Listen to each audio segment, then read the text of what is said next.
touted prospect as there is in mixed martial arts at present. Enter the undefeated future, Machado Garry. Cardio is his best weapon. He hasn't even had to use it necessarily in realizing all of this UFC success thus far. Tremendous long-range weapons, underrated in the clinch, underrated as a grappler, but I guess for me, it's the appetite for knowledge that really jumps out of the fighter meeting. This man has traveled the world in search of different mixed martial arts skills and now training under the watchful eye of Diego Lima at Shootbox in Brazil. We'll see if Machado Garry can take his career to that requisite next level here tonight.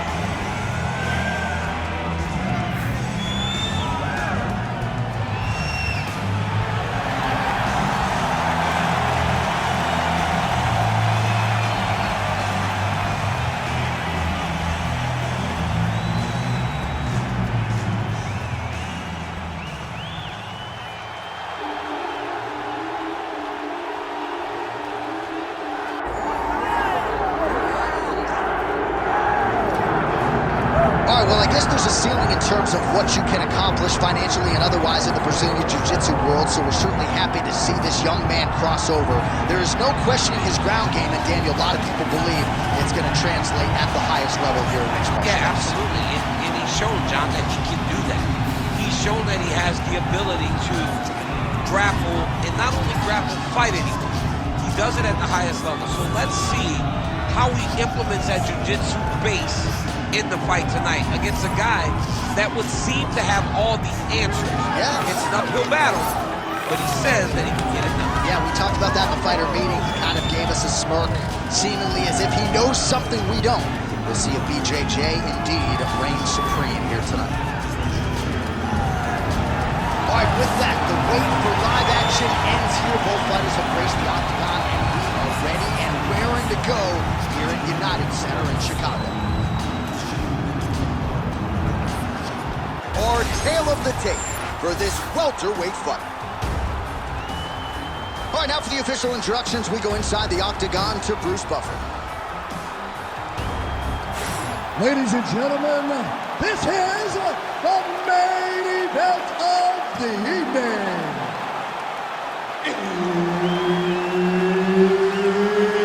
It's time! 5 rounds in the UFC welterweight division. Introducing first, fighting out of the blue corner, the future, Machado, Garry. And now introducing his opponent, fighting out of the red corner. Ladies and gentlemen, he is a member of the UFC Hall of Fame, Royce Gracie. Referee Herb Dean will handle the action in the octagon. All right, so here's the oncoming force at welterweight, Machado Garry, getting ready for round one. A lot of different ways that he can attack in this particular matchup. He actually told us on Thursday he feels like his grappling might rule the day, but this man is a striker at heart, as well-rounded as he may be. Gotta think that his long-range weapons are going to be a big part of the arsenal in the game plan here tonight. Oh, that was beautiful. Just out of range with the big right hand.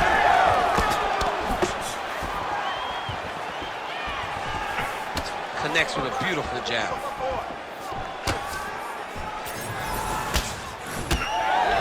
Oh, nice combination there. He is just killing him with volume tonight. Jab, right hand, body shot, kicks. What a masterful show of different techniques and ability to throw a combination. Machado Garry gets hit with a kick here. Let's see how he responds. All right, so a good series of kicks by him there. He has mixed it up beautifully, I think, on the feet tonight. He is kicking everywhere tonight. He's doing a fantastic job. Oh, that's a heavy kick downstairs. Just missed with the straight left hand.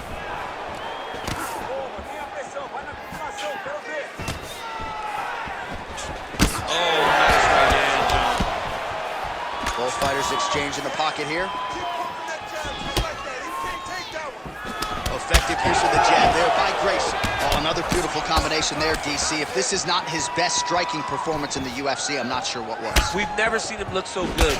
And confidence starts the combination. Combinations come from confidence in believing that all the reps that you have done in the gym is going to show itself when the octagon door closes. Tonight it has been just that for this fighter. Another nice kick there. Solid series of kicks. They're all landing now. Oh, beautiful straight left hand.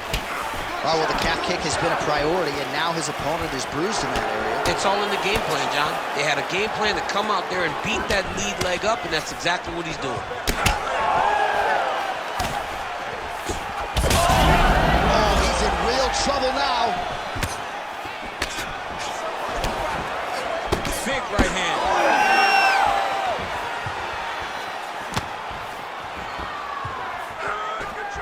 Well, you can feel that breeze octagon side after the swing and a miss by Gracie. Machado Garry's got a cut on the forehead. Yes, he's bleeding now, so some work for the cut man in between rounds if we get there. Big right hook coming, it's blocked.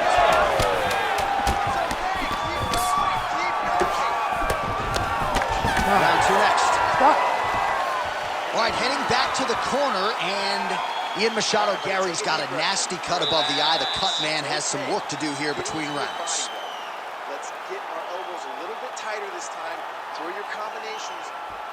Well, if you like blood, maybe this is the fight for you, because blood has really become a factor, and it's a cut that appears to be right above his eye. That's one of the worst spots for you to get a cut, because then the blood starts to come down and it goes into the eye. It's difficult already to see, but when you got one of the best mixed martial artists in the world targeting it, it becomes impossible. They call that the trickle-down effect. Ready to That's fight? what that is? That's right. Right. All right, round two. All right, next round is now underway. I thought there was pretty good back-and-forth action in the previous round. Yes, it wasn't a firefight. It wasn't two guys throwing the kitchen sink at each other. But you did see times where they came together and you saw the skill level of these two fighters. All right, so we didn't see any takedown attempts from the BJJ player in round one, and as yet, he still hasn't attempted to take this fight to the ground. Very surprising approach by this guy. He's so good on the ground. I would have expected him to try to get it to the ground earlier in the fight. But as we go on, it's starting to become very clear that that is not the game plan tonight. That punch didn't get through. Great defensive skills on display. Finds his range with the jab. Mixing up the target, attacking the body. Good jab. Looking to land the right hand, he misses.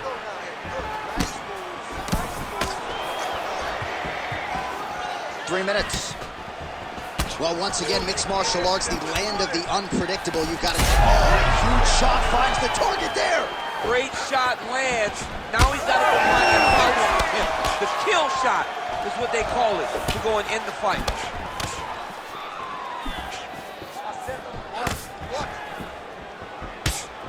Unable to connect there. Well, blocked that punch. Oh, nice.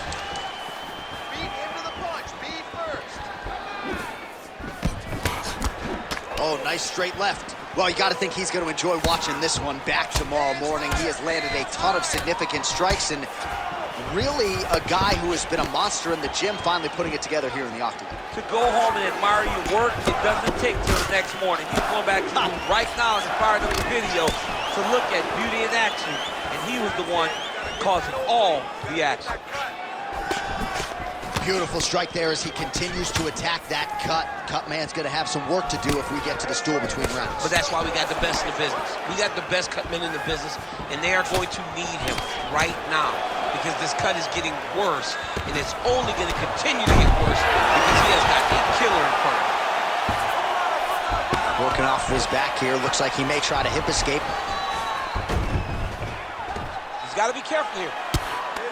Oh, the ground and pound strikes continue to rain down. The opponent better move out of harm's way or the referee's going to stop this. He better start to move. And when his opponent starts to posture, he needs to put his feet on the hip, push him away, to try to escape this very, very dangerous position. Round 3 next. All right, so the round is over, and you see the cut man not wasting any time as the fighter makes his way back to the stool. The cut man will try to shut that cut on the bridge of his nose and prevent it from becoming a factor here moving forward. Keep that head moving. You need to get behind that jab and start. All right, so there's the horn. That means it's the end of the round, and a lot of good offensive wrestling work from him over those previous 5 minutes. I mean, great offensive wrestling. Every time he changed levels and got to his opponent's legs, he was able to secure the takedown. Let's see what type of fatigue his opponent will carry into the next round.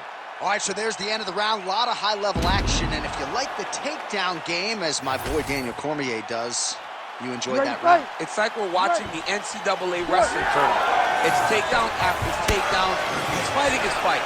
He's able to change levels, drive into his opponent, and secure takedown after takedown. All right, here we go with the start of another round. Pretty good previous 2 rounds, I thought. Yeah, it's been a very competitive fight to this point. Both guys have had their moments, especially in these last 2 rounds. You expected somebody to get ahead, and they've both been so evenly matched. We're still right where we started. Oh, big elbow. Big elbow there, lands. Nice right in. Well, we wondered earlier why there weren't as many body strikes. He's making up for lost time here.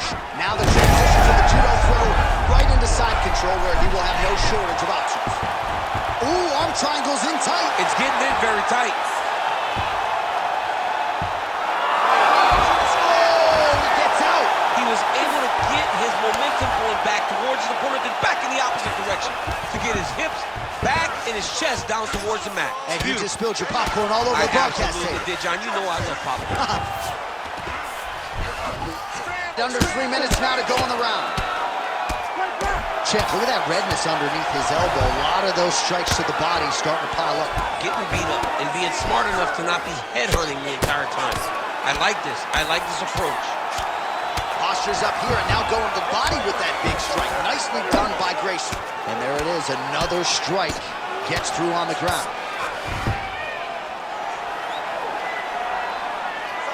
Oh, and he's able to land a strike there from the bottom. Nicely done. Oh, heavy shots raining down.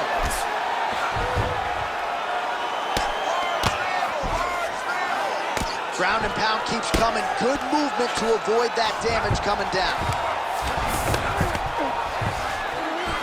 Posture's up now and lands a devastating strike to the head.